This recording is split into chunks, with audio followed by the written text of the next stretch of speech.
Which of the following molecules would have a net dipole moment? So if a molecule has a net dipole moment, this means that your molecule is polar. So we can also read this question as asking us, which of these molecules are polar molecules? So to look at this, we need to look at the bonds within the molecule, and we also need to look at the molecular geometry. So in general, so we will say generally, molecules that contain polar bonds are usually polar.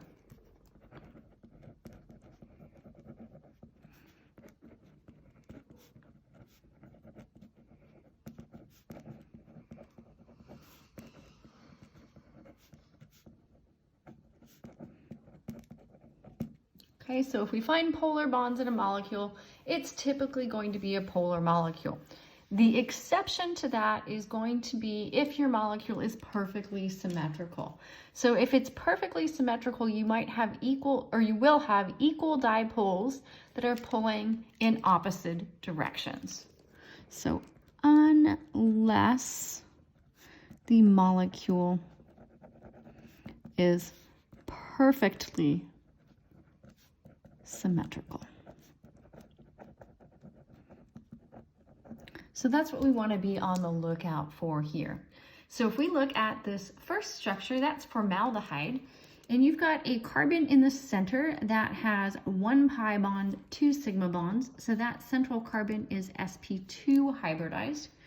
sp2 hybridization is associated with trigonal planar geometry. So this is trigonal planar.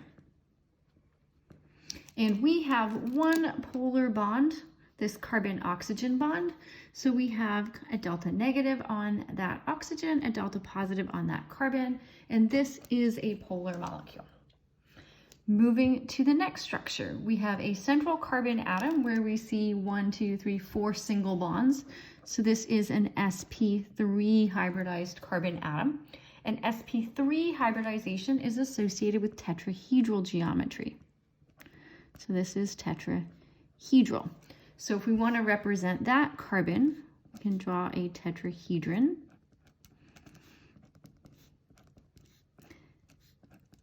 And we have all equal bonds. Carbon-fluorine bonds are all polar bonds, but we have symmetry in this molecule.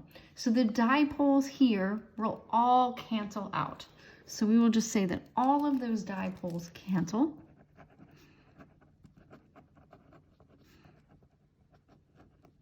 And that's because they're all pulling equally in an opposite direction. So this is not polar, despite the presence of those polar bonds. And then finally, we will look at this last structure.